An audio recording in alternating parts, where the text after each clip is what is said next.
Assalamu alaikum. Donc je continue sur l'implémentation de l'algorithme du recueil simulé pour la résolution d'un problème de voyage ou de commerce, ou bien le TSP.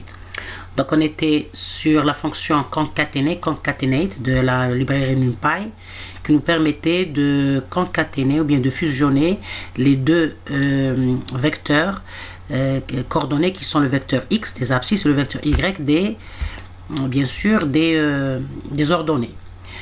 Bon, maintenant j'avais pensé à une autre, bon, je voulais utiliser concatenate, NumPy concatenate, on a déjà parlé de cette fonction, donc on l'a exposé.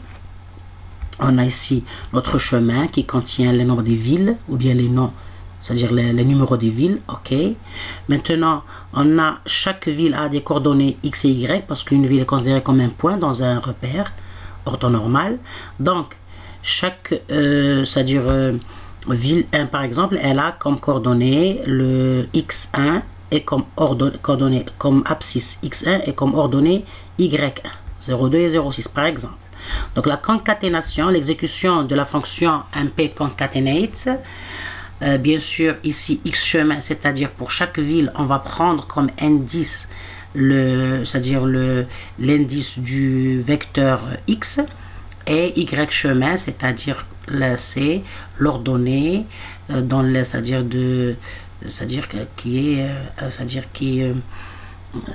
pour le point A y chemin, c'est-à-dire on prend l'indice adapté à la ville 1 dans le tableau, ou bien le vecteur y des ordonnées.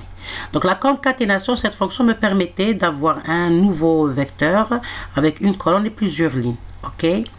Bon, pour pouvoir, c'est-à-dire je pense à cette idée pour pouvoir, c'est-à-dire me déplacer dans le tableau d'une façon plus rapide et plus facile. Mais j'ai pensé à une autre fonction qui était plus adaptée, c'est la fonction, bien sûr, c'est la fonction column stake avec le paramètre tuple. Donc, bien tuple. Donc, pourquoi j'ai repensé à utiliser cette fonction? C'est mieux, elle est mieux, pourquoi? Parce que dans le calcul de la formule de la distance, donc je récapitule, je suis en train d'utiliser ces fonctions pour pouvoir utiliser la fonction coût, qui est dans notre cas l'énergie, parce que c'est un recueil simulé. Donc l'énergie ici, elle est, c'est-à-dire du problème, l'énergie du problème qui est le problème du voyageur de commerce. Ici, c'est-à-dire elle est considérée, ou bien, c'est-à-dire je l'adapte à mon problème qui est le voyageur de commerce. Donc l'énergie ici, c'est la distance du chemin hamiltonien. Donc cette énergie totale, elle est mesurée par la somme des différentes distances entre les villes, bien sûr les villes du chemin, dans un ordre, c'est-à-dire dans l'ordre de parcours du chemin. Donc je pouvais utiliser une structure statique et déclarer c'est-à-dire les distances comme étant, c'est-à-dire des distances qui sont fixes, statiques, dans une structure statique, une matrice par exemple. Mais je préférais utiliser bien sûr en utilisant des références que je vais noter à la fin, que je vais vous donner à la fin du diapo.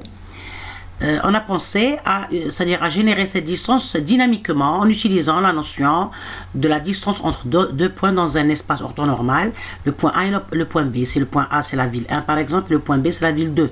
L'essentiel c'est le lien entre deux villes.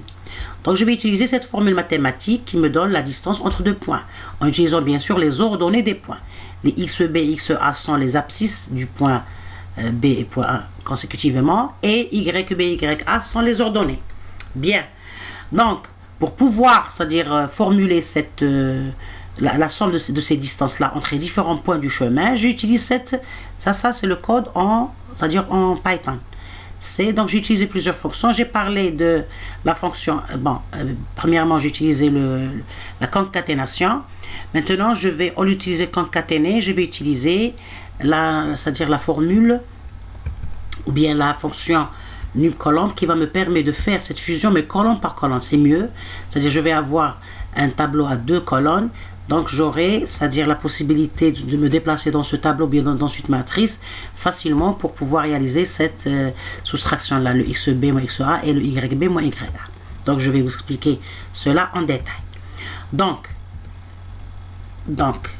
je vais réutiliser une autre fonction de NumPy qui s'appelle column stake avec un paramètre tuple.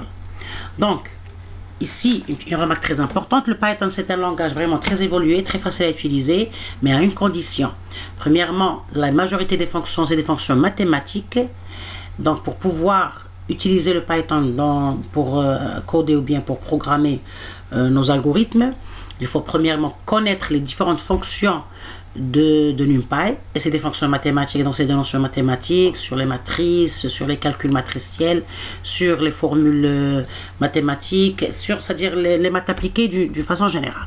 Donc l'étudiant doit avoir ces notions de maths ou bien réviser les notions de maths. Deuxièmement, il doit connaître les fonctions sur deux plans, bien sûr deux axes, sur l'axe syntaxique, comment écrire la formule, et aussi sur le plan, c'est-à-dire sémantique, qu'est-ce qu'elle fait cette fonction. Donc dans mon cas, je vais utiliser cette fonction, la column stakeTube. C'est une fonction qui permet d'empiler ou bien de concaténer des arrays, c'est-à-dire des tableaux à une dimension en colonne. Donc je vais faire la fusion colonne par colonne.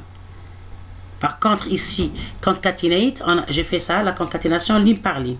Donc ici c'est colonne par colonne, donc je vais avoir deux dimensions, c'est-à-dire un tableau à deux dimensions. Donc on a ici la syntaxe de cette fonction de NumPy, c'est num colonne stake avec le paramètre tuple. Donc le paramètre tuple c'est quoi? C'est une séquence de tableaux à une dimension, bien deux dimensions, qu'on va empiler ou bien qu'on va, c'est-à-dire fusionner. Donc par exemple dans mon cas, j'ai le vecteur colonne x et le vecteur colonne y. Donc on dit vecteur colonne ou bien matrice colonne. Donc un vecteur à une colonne et n lignes, ça s'appelle une matrice colonne. Et y, la même chose, c'est une matrice colonne parce que c'est un vecteur à une colonne et n lignes. Bien. Donc cette fonction va me permettre de les fusionner pour avoir une matrice à deux colonnes et n lignes. Donc le déplacement, ça va être facile pour moi. Pourquoi? Parce que les deux colonnes vont contenir c'est ça, c'est-à-dire ils vont contenir les deux coordonnées de deux points. Vous voyez bien.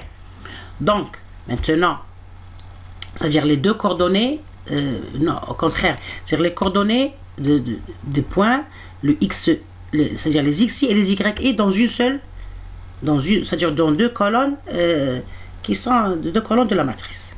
Bien. Donc par exemple, j'ai ici premièrement le chemin, ok, que j'ai bien sûr choisi avec l'utilisation de la matrice arrange. J'ai déjà parlé de ça avec la matrice arrange n. N c'est le nombre de villes. On a le vecteur colonne x qui a une seule colonne et n lignes. Vous voyez, donc ici on a pris n égale à 5 pour faciliter le calcul et la démonstration bien sûr. On a le vecteur y et le vecteur colonne, le vecteur des ordonnées, la même chose. On a une colonne et 5 lignes.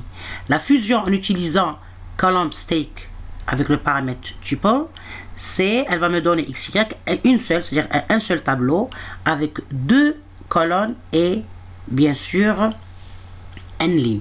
Donc vous voyez par exemple ici la fusion en exécutant, donc l'exécution de la fonction, c'est-à-dire xy est égal à numpy column stake xy sur le vecteur xy. Ici je vais corriger, ici c'est xy parce que j'ai obtenu un nouveau tableau que j'ai appelé xy. Ce sont les coordonnées, c'est-à-dire les défillettes de chaque point ville. Bien, donc ici par exemple x1 ce premier élément et le y1 le deuxième élément, il est fusionné dans la colonne 1 et le deuxième dans la colonne 2. Vous voyez, donc on a cet élément là, vous voyez ici 0,088 et le premier élément du vecteur y c'est 0,0825, il est dans la deuxième colonne. Vous voyez très bien. Donc ici on a obtenu une matrice qui contient les différentes ordonnées, c'est-à-dire bien sûr de chaque point ville. Donc ici la première ligne c'est l'ordonnée de la ville qui a c'est-à-dire le numéro 0. La deuxième ligne et les deux colonnes ce sont les ordonnées x et y de la deuxième ville qui a comme numéro 1, ainsi de suite. Vous voyez, donc chaque ligne avec les deux colonnes, elle contient les ordonnées de chaque point ville. Donc ici c'est l'abscisse x de la première ville et ici c'est l'ordonnée y de la première ville. La deuxième ligne, la première colonne de la deuxième ligne, c'est l'abscisse x de la ville 1, ce qui est 044, vous voyez ici, et la deuxième ville, c'est-à-dire la deuxième ville 1, elle a comme ordonnée y, le 0,71. Vous voyez, c'est le deuxième élément du vecteur y. Donc ici, je peux facilement me déplacer dans cette matrice pour pouvoir calculer ma formule, cette formule-là, bien sûr.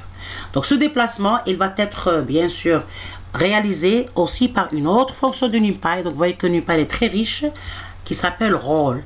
Elle va me permettre de me déplacer d'une façon